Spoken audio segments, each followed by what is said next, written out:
Allez. Bon, bonjour, nous revoilà. Monsieur Perrier est encore notre invité aujourd'hui.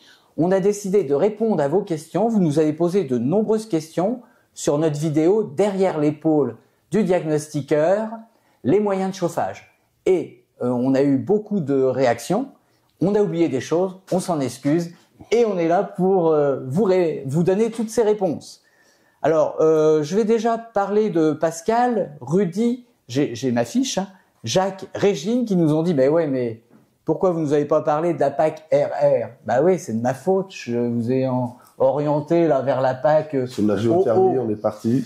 Et on a oublié la PAC RR. Alors, on va rappeler où on en était, parce qu'on avait pris une maison, vous pouvez me rappeler la configuration de la maison, ouais. C'est une maison de 86, une maison classique, qui faisait un peu plus de 100 mètres carrés, qui était chauffée avec une chaudière fuel, et qui faisait également production d'eau chaude avec un système de radiateur classique. Et c'est pour ça qu'on n'avait pas spécialement pensé à la RR, parce qu'on pensait réutiliser en fait le réseau de distribution de chauffage, voilà. Qui nous évite de rajouter un ballon d'eau chaude, une production d'eau chaude indépendante.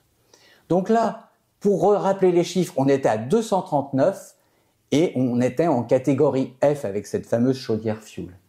Qui est principalement due aux émissions de gaz à effet de serre qui explosent du fait de la programmation au fuel. Oui, donc c'est la note de CO2 qui nous pénalise et qui nous fait avoir un F. Exactement. Hein, okay. Puisqu'on prend toujours la moins bonne des deux notes pour savoir dans quelle note on va utiliser. Hein. Exactement. Après, le gaz, on était à 243, donc on passait en E pour une chaudière gaz normale. Une à condensation, je rappelle les chiffres vite fait, hein, 202, on était en D. Avec une PAC RO, on était passé en C avec un chiffre de 150 et une PAC OO à 142 et toujours en C. Hein, c'est ça. C'est ça, tout à fait. Je dis pas de bêtises, c'est bon. On a révisé un petit peu avant. C'est validé. C'est validé, d'accord. Alors, maintenant qu'on a fait le point sur notre dernière vidéo, derrière l'épaule du diagnostiqueur, les moyens de chauffage, on va répondre aux questions qui nous ont été posées dans cette première vidéo. Alors, la première question, c'est qui? C'est Pascal, Rudy, Jacques, Régine et la PAC RR. En effet, grave oubli, c'est souvent utilisé et on n'en a pas parlé. Alors, vous pouvez nous en parler? Ça donne quoi si on reprend cette même maison et puis on lui met une PAC RR. Ouais. Donc, en fait, alors pour remplacer ce système de chauffage, donc en RR, donc faut aussi prendre en compte le fait qu'on va devoir remplacer le ballon d'eau chaude, enfin installer un nouveau ballon d'eau chaude. Ouais, okay. Et donc en passant avec une PAC RR, on passe à 184 au niveau de la performance énergétique, ce qui l'amène. Donc on est en D. Donc on est en D. Bah c'est plutôt bien ça. Maintenant, Didier nous a posé une autre question et il nous a dit, moi, j'ai une chaudière à granulés bois. Ça donne quoi si on met une chaudière à la place de tout ça? Granulés à bois. Donc, si on passe sur une chaudière granulée à bois, donc on peut conserver du coup le système d'eau chaude sanitaire avec la chaudière. Dans ce cas-là, on peut, oui. Et donc là, on passe.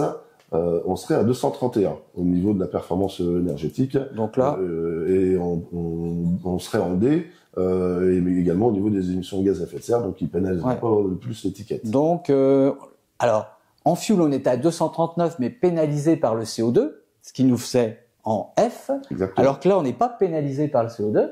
Nettement moins. Et donc, du coup, là, on est à 231 et on est en D. D'accord, on passe en D. Ok, avec une chaudière à granulés.